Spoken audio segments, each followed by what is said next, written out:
1962 में इतना अच्छा मौका था हमारा, अगर हमारे यहाँ कोई अच्छी लीडरशिप होती तो जाके 1 मिनट में 1 हफ्ते के अंदर कश्मीर पर कब्जा कर लेते। लेकिन यहाँ से तो कहा कि नहीं, आप अपनी यहाँ से फौजें हटा लें, उधर ले जाएं, हम कुछ नहीं करेंगे, इस किस्म की बातें की। अच्छा, तो उस वक्त हम कर सकते थे? बिल्कुल, 1 हफ्ते में कब्जा कर लेते। अयूब खान का दौर था। हाँ, अयूब खान। हाँ, तो उस वक्त की कोताही का आज नतीजा भुगत रहे हैं। लेकिन इंडिया को भी चाइना टक्कर गया। इंदिरा गांधी ने यही तो कहा था कि जी कि आपको एक मौका मिला था, वो आपने खो दिया, हमें मौका मिला, हमने इस्तेमाल कर लिया।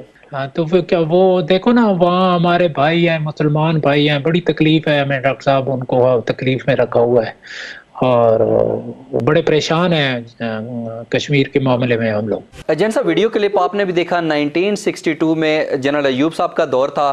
क्या वाकई उस वक्त पाकिस्तान ने एक अहम मौका गंवा दिया मकबूजा कश्मीर को आज़ाद करवाने का? क्योंकि इंदिरा गांधी ने खुद भी इतराफ़ किया कि हमने एक आपको मौका दिया था, लेकिन आपने उससे कोई फ़ायदा हासिल नहीं किया। इस पर आपका क्या रद्द अमल है? वाकई पाकिस्तान ने एक मौका गंवाया?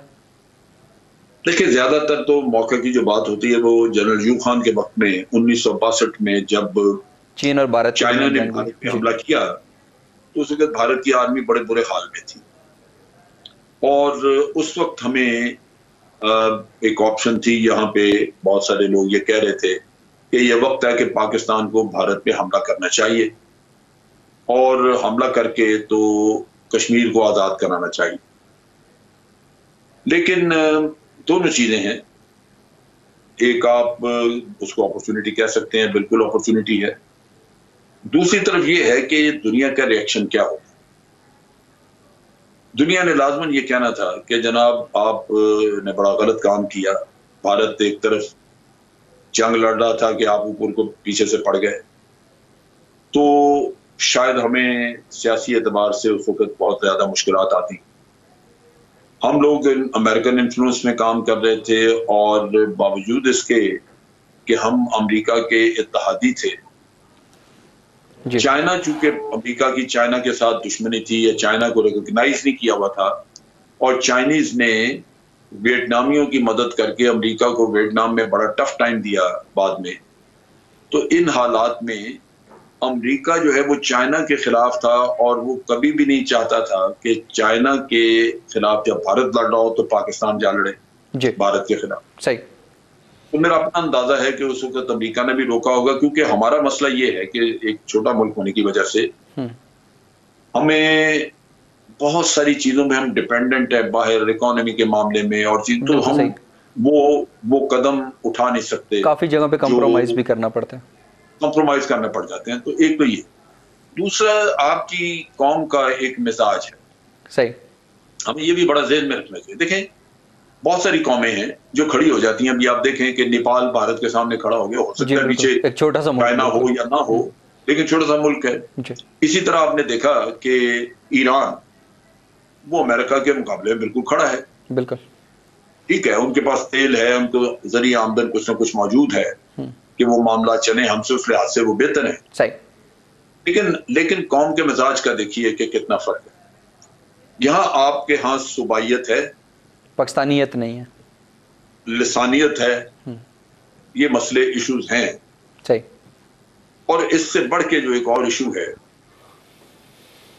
वो ये है कि एक, जैसे मैं कौम के मिजाज की बात कर रहा था, यहाँ 3 घंटे अगर बिजली नहीं होती जी गर्मियों में, तो आप देखते हैं कि सड़कों पर टायर जलाने शुरू कर देते हैं। यही इस्लामाबाद में इस्लामाबाद हाईवे बंद कर दी जाती जी। तो जो कौम 3-4 घंटे की या तो 3-4 दिन की बिजली और गर्मी की सख्ती नहीं बर्दाश्त कर सकती जी, उसका अगर कोई इंटरनेशनल कम्युनिटी बड़ा बाइकआउट कर दे और यहाँ पे मसाइल आ जाएं तो ये बर्दाश्त कर लेंगे? ये तो अपनी हुकूमत को खा जाएं। बिल्कुल सही। सही। तो कौम के मजाज को भी देख के करना पड़ता है, क्योंकि आप कह सकते हैं कि जनाब हम इंटरनेशनल कम्युनिटी को खातिर में नहीं लाते, हम अपने मफादात में जो करना चाहते हैं वो करेंगे, और बड़ा ठीक था आप करते। अमेरिका क्या कहता है, कोई और कुछ क्या कहता है, आप बिल्कुल ना सुने और आप भारत पे 1962 पे हमला करते और भारत का मामला ठीक कर देते कि जनाब ये कश्मीर आपसे अलग कर दिया। लेकिन वही मसला आ जाता है कि इस कौम का उसके बाद जो हमें डिप्लोमेटिक प्रॉब्लम्स आती हैं, इंटरनेशनल कम्युनिटी की तरफ से जो मसाइल आते, क्या ये कौम बर्दाश्त करती? ये जरा एक क्वेश्चनेबल चीज है और वो आज भी है।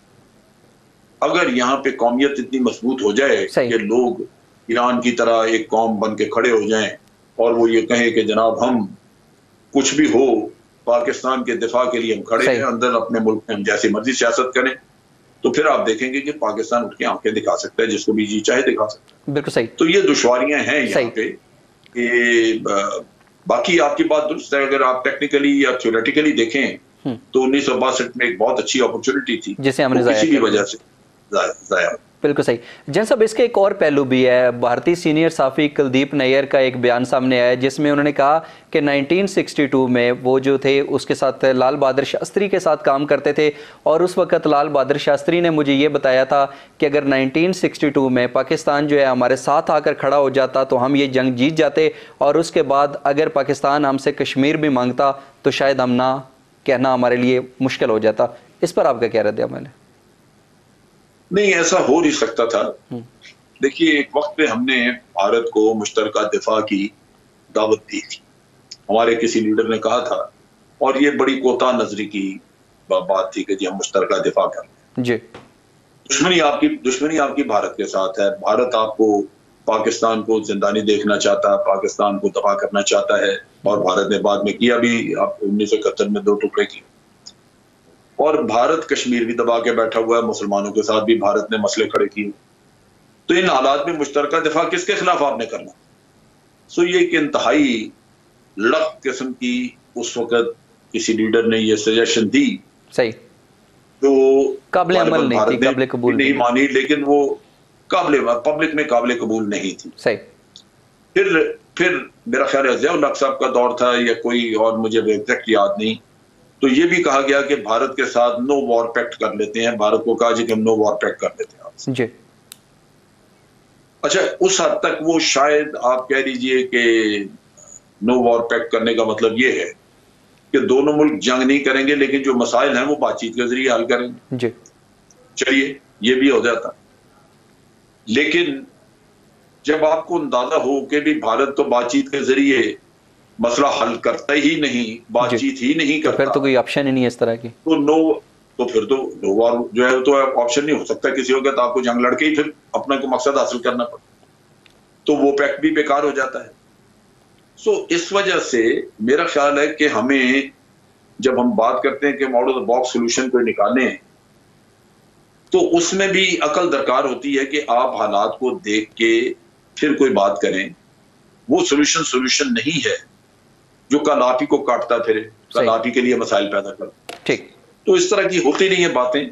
लेकिन बहरहाल चूंकि ये मामला तय ना हो सके, ना ही इसलिए माजी के हिस्सा है। हम बिल्कुल सही, तो माजी की तारीख का हिस्सा है। बात करने को तो ठीक है, हम बात करते हैं, लेकिन हकायक ये है कि आज हम भारत के साथ फिर आमने सामने खड़े हैं। सही। और कश्मीर का मामला बहुत संगीनी से सामने आया हुआ है।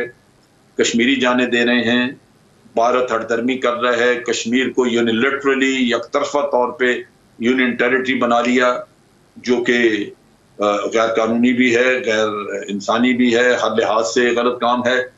तो हमें इसकी तरफ अब तवज्जो देनी चाहिए कि इस सूरत हाल को हमने किस तरह निपटना है। भरपूर तरीके से आवाज उठानी चाहिए और मुसलसल कोशिशें करनी चाहिए। वहां पे वसुद्दीन अवैसी और ये वो, और फिर इमाम शाही इमाम बुखारी, और उसके साथ साथ फिर देवबंद के वो मदनी साहब, ये बिकाऊ मुल्ला हैं, ये बिका हुआ माल है कि जिस्म कहीं भी दुनिया में नहीं होगा। सही। क्योंकि इसकी सारी वक़्त और कीमत इंटेलिजेंस एजेंसीज के लिए थी, वो खत्म हो गई। तो जब वो खत्म हो गई तो बाकी तो पाकिस्तानियों को तो ये नहीं चाहिए।